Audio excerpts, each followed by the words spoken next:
Starfield has orbited back around everyone. A recent developer direct did a deep dive into Starfield and went over a lot of information about the upcoming game. I may be a bit late with this video, but I just wanted to point out some details that shouldn't be missed. This isn't an in-depth analysis because reading everything on every frame would make one very long video. Still, leave a comment if you want me to lose days out of my life deep diving into Bethesda's deep dive. I do have one question to start off. I understand that that moon's not a backdrop, and that I can visit it. What if I build a huge structure on that moon that can be seen from space? If I'm not seeing the moon's actual surface, then isn't it still part of the backdrop? Speaking of things that are not a backdrop, this shot shows what appears to be the St. Louis Arch, but obviously St. Louis doesn't look like that in our world. So this is a clue for what might have happened to Earth. It also turns out that the warp effect that was first teased in 2018 is not really a clue about the game, but really just a ship's grav jump. I think it's funny that they decided to call the capital of the United Colonies New Atlantis, as if people might confuse it with the Old Atlantis. I also think it's funny that when they show the mine on Mars, there's a sign for hours without incident instead of days. We'll be working for a mining company when the game starts, from the looks of it. I get the impression that you'll start as a miner until you find that first alien artifact. Digging up alien artifacts, old buddy. Wait, that's the wrong game. The artifact knocks you out or something, and then you start the character creator when you wake up. I assume you'll be hidden in your spacesuit until character creation ends. They do a similar thing in Saints Row. Then you take the artifact to New Atlantis and start meeting people. There may be some people that you don't want to meet. The adoring fan is a throwback from Oblivion. He even looks the same. New Atlantis is also likely to be our first spaceport, where you can build and buy ships. Like this ship, which is called Dumpster Fire.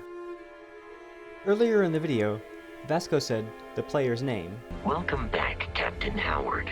But later, says the ship's name. The Frontier is fueled and ready, Captain. Unlike Codsworth, Vasco's voice sounds like it's synthesized, which would allow him to say almost any name. If it is text-to-speech, then I wonder what will happen when it reaches its limit. Almost right after they talk about boarding and stealing ships, they talk about spending time on large battleships and cruise liners. So does that mean that we can steal these too?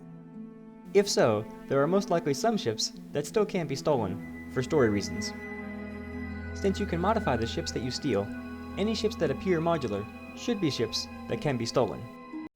But if you can't take the ship, you can at least steal all their sandwiches. Speaking of things that I want, they set that watch to launch day, which I thought was a nice touch. A lot of people are convinced that they don't want the procedurally generated content. But this isn't No Man's Sky, guys. It will be strange that not everyone will have the same map, but other than that, it sounds fine. Their system can dynamically place a location, like a research base, complete with a story, and maybe a second location, like a monster cave. Although that sounds an awful lot like a Radiant quest. If Preston Garvey shows up, then I'm gonna lose it. Each planet or space station will have its own gravity, sometimes no gravity. We're told how ballistic weapons will push you back in zero-G, while lasers won't. Only after that are we introduced to electromagnetic weapons. It's not explained, but EM weapons should have a slight pushback. From a basic point of view, these rounds have no explosive, but all projectiles and guns experience equal forces. Bullets are just lighter. The thing that was really confusing was this. It's like some kind of space magic.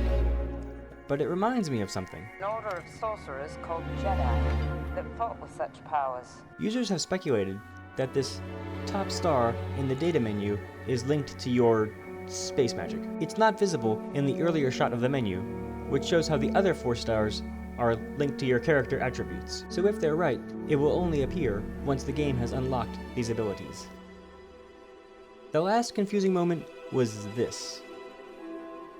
We see this thing that kind of looks like a spacesuit, but also looks like an exoskeleton. It reminds me of the Flood, though it could be some kind of strange armor for the player.